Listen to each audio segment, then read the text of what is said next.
It was such a privilege for the National Archives to sponsor the Student Award this year. This is the first year that we've sponsored the Student Award, and I really enjoyed it. I enjoyed reading the dissertations. It's a long time since I've read student work, and it was a fantastic experience. I think it's really important to recognise the contribution made by student work, even at this level, and we're talking master's dissertation level here.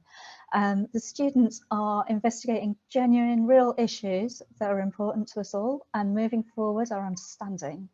It's particularly important to the National Archives with our role leading the sector because we want to contribute to bringing people through into the profession. So I was really happy to be involved in the judging of the Student Awards this year. This category really does give us the opportunity to see some new and interesting work that we might not have previously encountered with all the blogs and webinars and conference papers that we typically come across in our line of work. And I think this category allows us to properly absorb some of the new work being produced by current students of digital preservation, and also to help broadcast some of that work more widely to the community.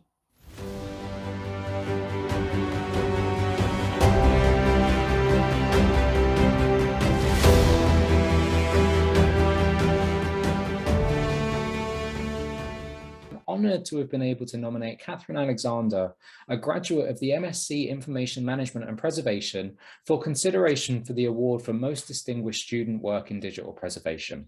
Catherine's investigation of environmentally sustainable digital preservation in Scotland is a meticulous, detailed and highly reflective exploration of how practitioners in Scotland are responding to the ongoing climate emergency.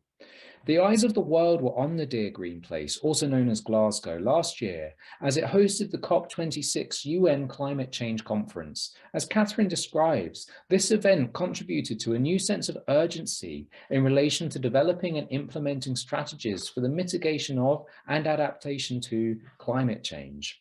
Her project's timely intervention captured via interviews with digital preservation practitioners in Scotland a record of environmentally sustainable digital preservation practices in advance of this globally important milestone. Her research provides a clear picture of where we are as a field, and just as importantly, addresses environmental sustainability as a call to concrete action. One of the key benefits of her study is the way it foregrounds the importance of digital sustainability as a macro, meso, and micro level issue.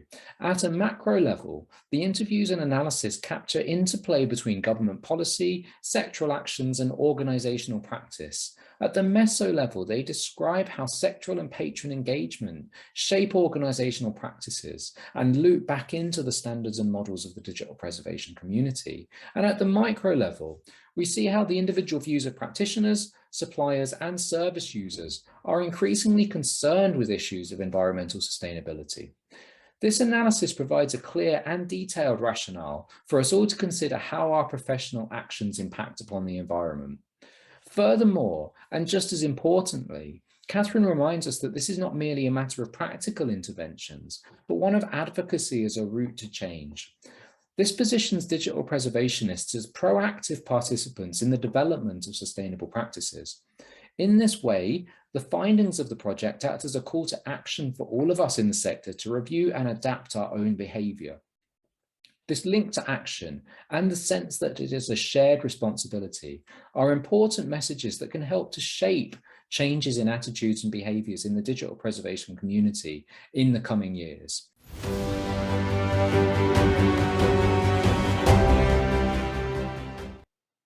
I have written about this topic because I wanted to understand this technology and its impact and application. I have chosen the land property records because it has a huge impact in the economy of every country.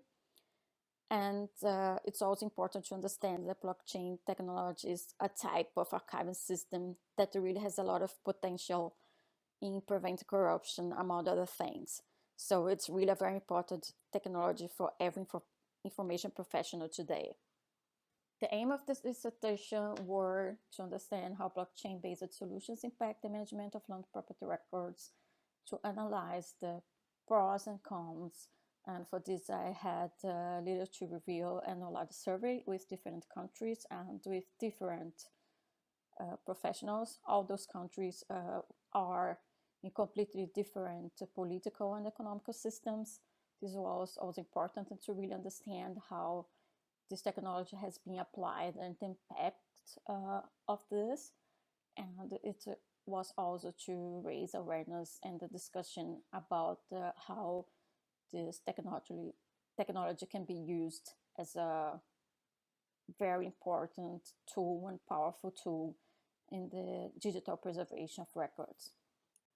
So these are the outcomes of my literature review and survey. These are the 3 points and issues that countries are facing when applying blockchain technology, the management of land property records. And as you can see, the problem is not the technology itself, but it's really the legal aspect of it.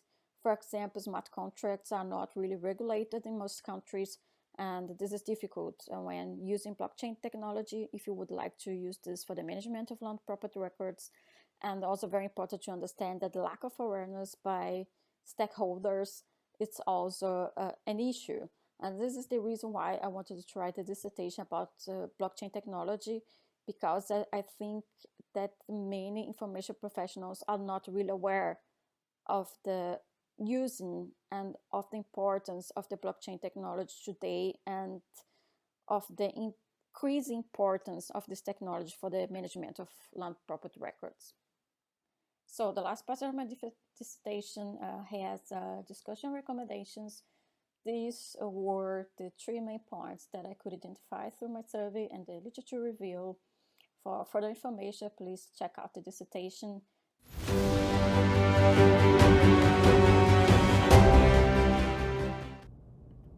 CD-ROMs completely changed the realm of artistic possibilities in the 1990s. But have you experienced one in the last 10 years or so? The answer is likely no, and that is because CD-ROMs are now an obsolete format. This means that they're no longer made or in use. Further, changes to computers, like the phasing out of optical disk drives and incompatibility with older operating systems like Mac OS 9, have made it impossible to view and experience the contents of artist CD-ROMs.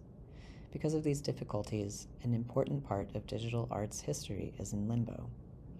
As part of a remote 4th-year capstone placement, I worked on a project focusing on access to artist CD-ROMs with collection care research at Tate. Keith Piper's project, Relocating the Remains, from 1999, served as a case study to explore the technical aspects of how to enable interaction with CD-ROMs. For the case study artwork Relocating the Remains, I chose emulation as an access strategy.